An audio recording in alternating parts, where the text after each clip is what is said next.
म्हैसाळ येथील प्रकाश झोतातील शालिवाहन दादा चषक क्रिकेट स्पर्धेत जेडी स्पोर्ट्स विटा विजयी 55,000चे रोख बक्षीस पटकावले। म्हैसाळ येथे आयोजित करण्यात आलेल्या प्रकाश झोतातील शालिवाहन दादा चषक क्रिकेट स्पर्धेच्या अंतिम सामन्यात जेडी स्पोर्ट्स विटा संघाने डीपी स्पोर्ट्स म्हैसाळ या संघावर मात करीत प्रथम क्रमांक मिळवत 55,000चे रोख बक्षीस पटकावले। कैलासवासी राजू नाईक स्पोर्ट्सने नरवाड तृतीय क्रमांक तर वर्चस्व स्पोर्ट्स म्हैसाळ या संघाने चतुर्थ क्रमांक मिळवला। मिरजेचे उपविभागीय पोलीस अधिकारी प्रनिल गिल्डा यांच्या हस्ते अंतिम सामन्याचे उद्घाटन करण्यात आले।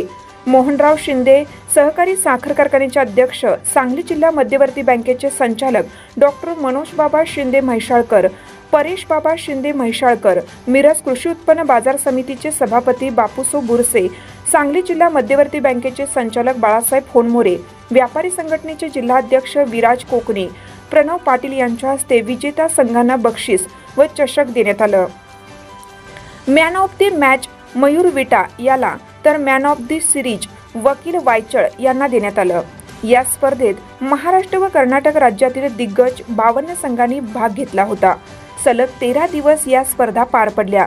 सलग 9 वर्ष या स्पर्धा शांततेत पार पाडल्याचे विजेत्या संघातील खेळाडूंनी सांगितले। अंतिम सामन्याचा उद्घाटन सोहळा मिरजेचे उपविभागीय पोलीस अधिकारी प्रनिल गिल्डा यांच्या हस्ते संपन्न झाला। यावेळी मोठ्या प्रमाणावर फटाक्यांची आतिषबाजी करण्यात आली। फटाक्यांची आतिषबाजी लक्षणीय ठरली। सदर स्पर्धेचे आयोजन संजय दोडमनी, विनायक सावंत, पंकज कांबळे, मंदार कांबळे, पप्पू बिरनाळे, गणेश शिकलगार, करण घारगे यांनी केलं। तर पंच म्हणून किरण कळके, शीतल माने, अरुण काडापुरे, अजित शिकलगार, सुशांत घोरपडे यांनी काम पाहिलं।